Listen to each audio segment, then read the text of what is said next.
Redesigning our school library learning commons. This video is intended to enlighten the staff and students of Maple Green Elementary in School District 36 about both the problems that our school library learning commons currently faces and the possibilities of a redesigned library. The current desired role of the library.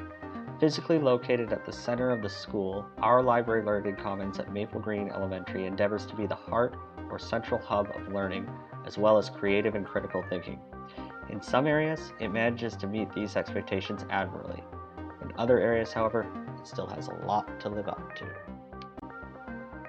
On the one hand, our school library is seen by students and staff as the central hub of coding and technology within the school. It is a place where students can come to learn and engage with new and different platforms and technology tools. It is also a place where teachers come to collaborate with the teacher librarian on units and lessons that integrate technology or ADST principles of coding, programming, and digital literacy into their students' learning. On the other hand, our library learning commons is currently not seen by students and staff as an ideal area to be the designated makerspace of the school. Part of this might have to do with students and staff overlooking the school library's role in the design thinking principles of applied design skills and technology content. It might also have to do with the fact that, at this time, our library learning commons is a small, overcrowded space not conducive to being a makerspace. Whatever the case may be, many of our teachers are reluctant to use this space as a central makerspace for their students. The general consensus amongst the staff and students at our school is that another part of the building, such as the old computer lab, could be the designated makerspace, or even a mobile makerspace that could be transported from class to class would be a more viable option. These are the alternatives we have if the library learning commons is unable to transform into an effective makerspace in its own right. As mentioned from the start, Maple Green Elementary School Library Learning Commons endeavors to be the heart or central hub of learning, as well as creative and critical thinking. For our library learning commons to be perceived by students and staff as that central hub, it must become more diverse and flexible space, in which various activities can possibly take place at once, and in which all members of the school community can take ownership of their learning in engaging and meaningful ways. Therefore, the space must be transformed in order to remain relevant in student learning as we move into the 21st century. The lack of an effective makerspace situated within the school library is not only adversely affecting the way in which our students and staff view what we hope is the supposed heart of the school community, it is also having a negative impact on student learning. Taking this into consideration, the school community needs a more effective designated makerspace than what our library learning commons currently offers, so that it is more conducive to enhancing the teaching of the ADST principles centered on design thinking. By remodeling, reorganizing, and improving the layout of the school library's limited physical space, these principles will be promoted, and the educational outcomes we are striving for should be met. Furthermore, an ideal makerspace that our school community needs for enhancing instruction and especially student learning can be realized. If this redesign is not possible, then an alternative area for a designated makerspace or even a mobile makerspace are our other options. If this happens, however, then our school library learning commons will likely fall by the wayside and be a far cry from the heart or central hub of learning, as well as the creative and critical thinking that we aspire it to be. Physical layout and space considerations. Although not the smallest library learning commons in existence, its physical layout is somewhat restricted as an ideal makerspace. In its current configuration, our school library can really only accommodate one class of 25 to 30 students during a period in which one or multiple activities are taking place. Even if the space was optimized to its fullest extent, it is likely that two classes of 25 to 30 students would put the library at capacity. Speaking of restricting capacity, the entrance doors to our library learning commons do little to help this situation. As of now, there are only two doorways into our school library. One is from the hallway on the building's north side, and the other is from the hallway on the south side of the building. In their current state, these doors restrict the flow of students and staff in and out of the library learning commons. Furthermore, both of these doors are pretty barren, stark, and nondescript. They do not convey the entrance to a place that is supposed to be open, inclusive, and welcoming. From the outside looking in, these doors could just as well be the entrance to a storage closet or maintenance room.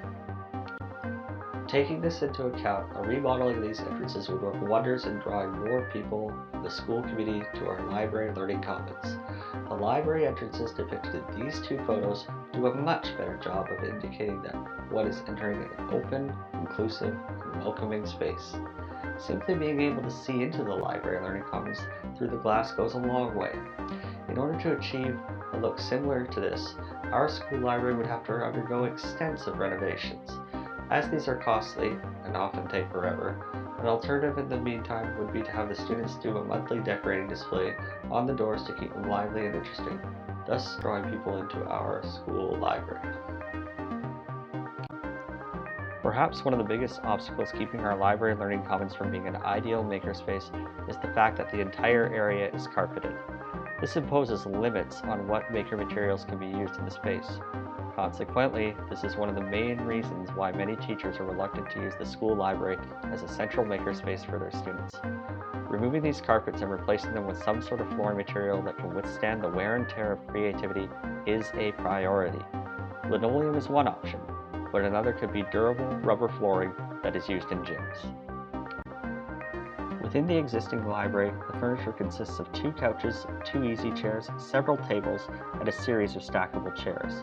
All of this furniture is easily movable, which is needed because the library space is so limited. Unfortunately, the same cannot be said for some of our bookshelves, which are immovable and take up a lion's share of the space. Although these bookshelves are important in that the school library's collection of books and media are situated upon them, they could be replaced by a more movable alternative. Having movable bookshelves would go a long way in freeing up the space in the library learning commons for other activities, making it a more diverse and multifunctional area. Curriculum drivers to consider. Encompassed within the core competencies of the new BC curriculum are big ideas, curricular competencies, and content elements centered on teaching students to be creative, critical, and flexible thinkers, as well as encouraging them to engage in explorative and problem-based learning. So if this is the case, what part can the school library and teacher librarian play in effectively teaching the new BC curriculum? With respect to the revised BC curriculum, the subject area of Applied Designs and Skills Technology, or ADST, represents a critical point of entry for our library learning commons to become a driving force of instruction for the new curriculum. To be specific, digital literacy, and especially design thinking, are relatively new areas for teachers who may be intimidated or even overwhelmed by teaching these subjects. This is where the school library and our teacher librarian can take charge. To do so effectively, however, the library space needs to be redesigned. But that's not all. If the teacher librarian's schedule is fixed and consists primarily of prep coverage, they should make an effort to align the activities and lessons during prep blocks with the ADST curriculum, and especially design thinking. If the teacher librarian has a flex schedule with an abundance of collaboration time, they should endeavor to collaborate with their classroom teaching colleagues in creating units that are interdisciplinary, integrating technology and the design thinking principles of ADST with core subjects such as science and social studies. Communication needs. For our school library to be the flexible space in which a diverse range of activities, including makerspace, can occur simultaneously, certain communication needs must be met. Student to student. Students need comfortable spaces for collaboration in which they can create and tinker.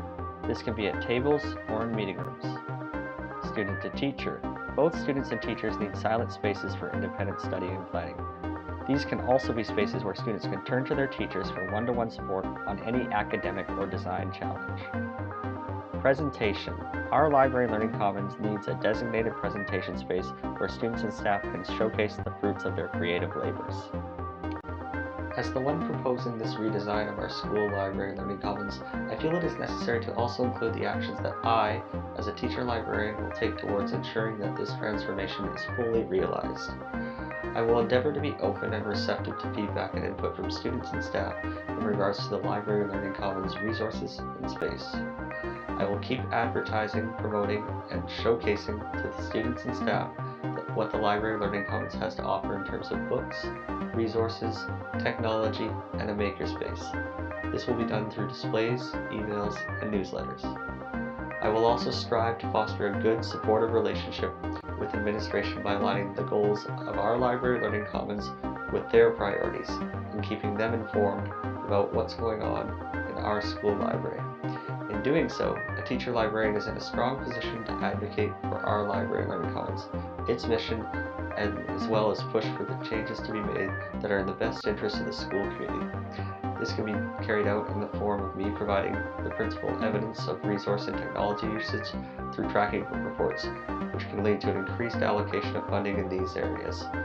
It can also be my voicing of the growing staff demand for increased collaboration time in the Library Learning Commons, which could prompt a change in my schedule that emphasizes collaboration over prep time. Well, there you have it, the proposed redesign of Maple Green Elementary's Library Learning Commons centered primarily on a new makerspace. Thank you for taking the time to watch my video outlining some ideas and suggestions to redesign our school library, transforming it into a Library Learning Commons of the 21st century. This is Jared Insel saying, so long everyone.